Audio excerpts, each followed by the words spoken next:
Welcome back to the Weekend Edition, your only source for live news on the weekend. Earlier this week, we told you that the country's leader and cabinet ministers toured a local company which produces quality millwork. The facility opened its doors in 2001 with only 3 employees, but now over 50 young men work there and they've acquired a trade. Opal Roach tells us that the company says the partnership has produced top-notch work. We can produce the best of the best. Bahamian young men making a name for themselves in the millwork industry with their end product comparable to that from big-name furniture factories across the globe. Making it all possible is contractor Darren Gins of SMG Construction. His company provides hands-on training. What we're looking for in the millwork shop is younger people that want to use their hands. And once again, learn a trade. These young gentlemen have the work ethic that, once again, we need work ethic. They're wanting to learn. They're wanting to be disciplined. Impressed with their work was Prime Minister Perry Christie, who says that many of the teens came into the factory with little or no training at all. Christie says this is just an example of what our young men are capable of. It's something that we can use to tell Bahamians, we know you can do it because we're doing it now. And when you see the finished work and to perfection, and when the statement is made that we are competing with the best in North America, then it tells you that we can do it, we are doing it. We have these young Bahamian fellows who live all over New Providence, who are 20, 18. In fact, one of them who's 18 years of age, they said was the best of the best.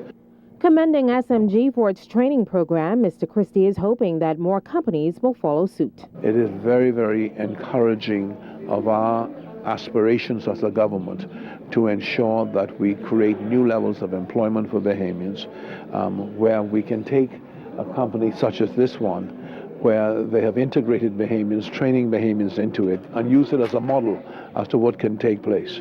Agreeing with her husband, especially after dabbling in the construction field, Mrs. Bernadette Christie says Bahamians can do the work.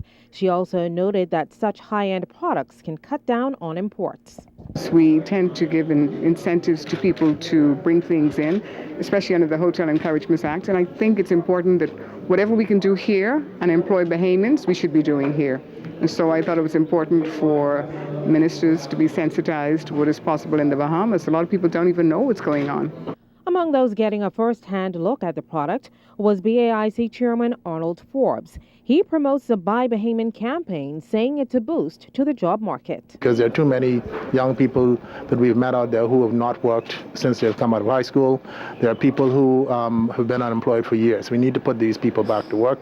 And a way to do it is to retrain them in fields such as this, and to produce the kind of quality that we can compete with anyone in the world.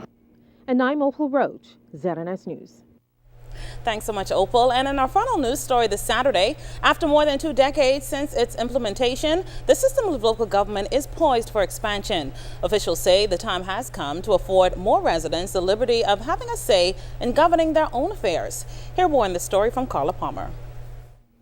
Ask any knowledgeable Family Islander and they would tell you that since its introduction in 1996, local government has in one way or another improved their quality of life.